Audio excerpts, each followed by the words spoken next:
everyone, this is Noel. I'm in Denmark.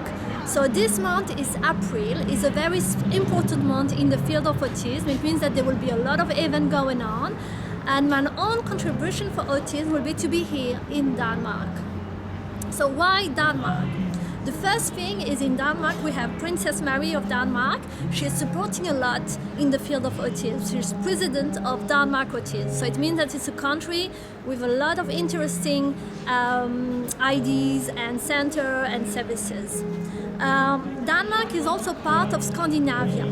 So it means that they have their own culture, their own vision of well-being, and their own vision on education, and they are really caring about making people independent, and I think it's really great. Also, I think it's a very small country that it's very easy to understand the structure, and I think the structure is really well done, so that's it. Also, something that I really like about Scandinavia, there is a community of people involved, feeling concerned, committed in the field of autism, and they are really easy to reach. And yeah, I had the same feeling when I was in Washington DC, and I think it's really important, and all those people are working together, so it's a great feeling. They also have their own vision on autism, and this vision changed through time, but I will express what is it exactly, this vision on autism. It's quite the same one that we have in Belgium or in the Netherlands. So something that I think is obvious, but maybe we need to repeat it. Before to talk about autism, we're talking about human beings. We are talking about human people. So they have a family, they have their own personality and things like that. But they also have maybe this own specificity, like the autistic logic mind and things like that. So you cannot ask them to change, you know. So it's like if you try, for example, to make me less worry about children. I don't think this will happen. So you have to deal with it. And it's the same thing for those people. You have to deal the way they are. Also, the really great thing about Denmark is they are always focused on positive things, you know. And so, for example, what they can do, and not trying to make them thinking or walking like us. So what they can do, what's their talent, can we find for them a job, can we make them live independent? So this is what I think is very great too. And of course there is a treatment like ABA and things like that. Okay, there is the curriculum like mathematics, you know, but they are really focused on education. So giving them a place, as I say, and it's very important, and we sometimes forget about it. So we really need to care about this, because anyone needs to be independent, anyone need dignity, so it's really important.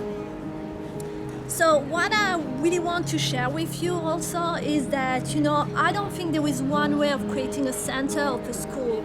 So the thing is, has any kind of population of children, teenagers, they have their own difficulty, and every center needs to focus on one problematic. Like for example, if it's teenager people who drop school very early, then we need to find for them a solution.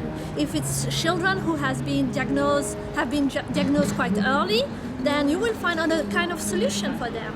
So there is like no one way of creating a center, one way of creating a school, but different kind of school, they will answer to the question of autism, because they are living this kind of problematic. So this is something that we need to keep in mind, and also think that our practice will not be always the same, so we always need to adapt it through time, finding the right solution. We adapt it also to each of them.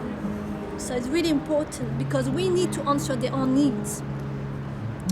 And from my experiences through my visit in different countries, I met a lot of people, and always when I met someone who has in his own family someone with special needs, they were always great. They were always doing something very great in the field of autism, because I believe that having someone with special needs in your family makes you more sensitive. You understand more the need of family, you understand more the need of teenager than all the adult people also. So it's really great to have them and to meet them. But you also have people who are highly sensitive and who are just making great, because at the end of the day, you know, even if we talk about autism, we talk about education, and education is a question of love, you know, of making people happier, making people independent, making people they own their own life, you know. And personally, you know, like I was in Washington DC and I found people quite easily. I went to Denmark, I found people quite easily. Same thing in Canada and Ethiopia. I believe that the solution is in a global community. I believe that we need to exchange practice in this field. There are also already people who do that, you know, who change practice with Australia and things like that. And this is the way we will make us more efficient in our practice and also in our vision of autism. Also, something that I think is very important is to speak with family, because family will explain you the challenge they have and you will more understand it and you will think about a solution. And also, and I think it's also very important, is let people with autism express themselves, because we also need, I mean, we need to give them possibility of expressing themselves. You know, it's very important. And this is the way we will make things more efficient, by working together, exchanging practice, exchanging our vision. So it's Noel in Copenhagen, Denmark, and for my own purpose, autism, and it's always great to have you by my side. Thank you.